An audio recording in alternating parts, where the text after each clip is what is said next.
कौन थे राजा वीर विक्रमादित्य?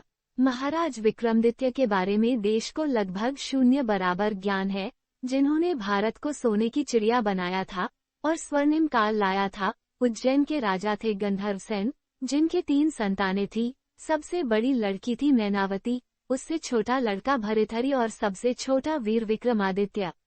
बहन मैनावती की शादी धारानगरी के राजा पद्मसेन के साथ कर दी, जिनके एक लड़का हुआ गोपीचंद। आगे चलकर गोपीचंद ने श्री ज्वालेंद्र नाथ जी से योग दीक्षा ले ली और तपस्या करने जंगलों में चले गए।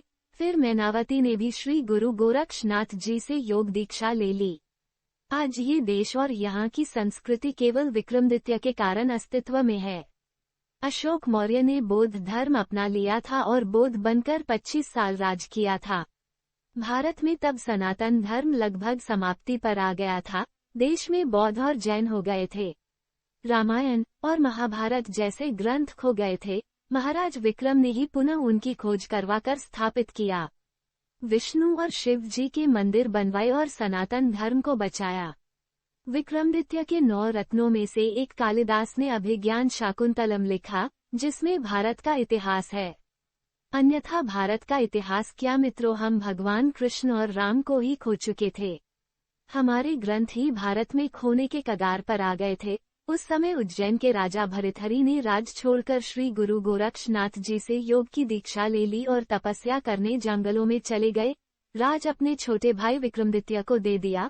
वीर विक्रमादित्य भी श्री गुरु गोरक्षनाथ जी से गुरु दीक्षा लेकर राजपाट संभालने लगे और आज उन्हीं के कारण सनातन धर्म बचा हुआ है, हमारी संस्कृति बची हुई है।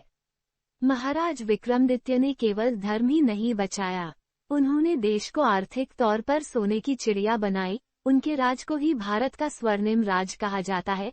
विक्रमादित्य के काल में भारत का कपा विदेशी व्यापारी सोने के वजन से खरीदते थे। भारत में इतना सोना आ गया था कि विक्रमादित्य काल में सोने की सिक्के चलते थे।